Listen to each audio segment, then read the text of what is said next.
Michel Sauvade. Merci, Monsieur le Président. A priori, je serai assez rapide. C'est vrai qu'on vit une session qui est plutôt riche en étonnements, source de surprises, etc. Mais ça fait partie de la vie également. Et je dois dire que, en l'occurrence, je suis à la fois très étonné et plutôt heureux de la tournure qu'a pris depuis hier la question de ce SCOT. Parce que jusqu'à présent, si un certain nombre d'élus se sont prononcés en mettant en cause le principe même du cadre réglementaire et législatif qui était posé, il est vrai qu'on était loin d'être la majorité. D'un autre côté, lire les 300 ou 400 pages du document du SCOT en 12 volumes, c'est peut-être quelque chose que les gens n'ont pas forcément fait.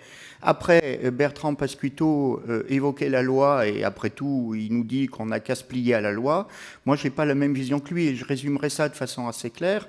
La démarche même du SCOT enferme les communes dans un corset réglementaire de l'État qui fait qu'ils n'ont pas le choix et qu'on les mène inexorablement à abandonner des terrains, à abandonner des espaces et où au final on explique aux habitants et aux entreprises, parce qu'il y a les deux, où on a décidé qu'il fallait vivre et qu'il fallait travailler.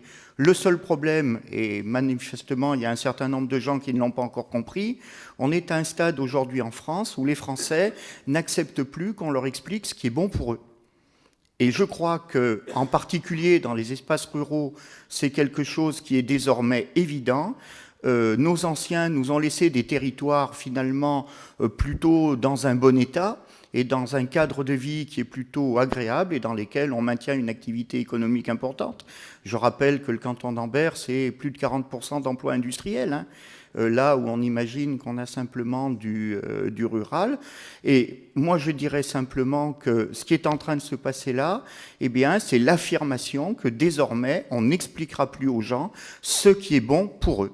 Et je considère que c'est replacer le politique en première ligne, et personnellement, je m'en réjouis. Jean-Luc Coupat.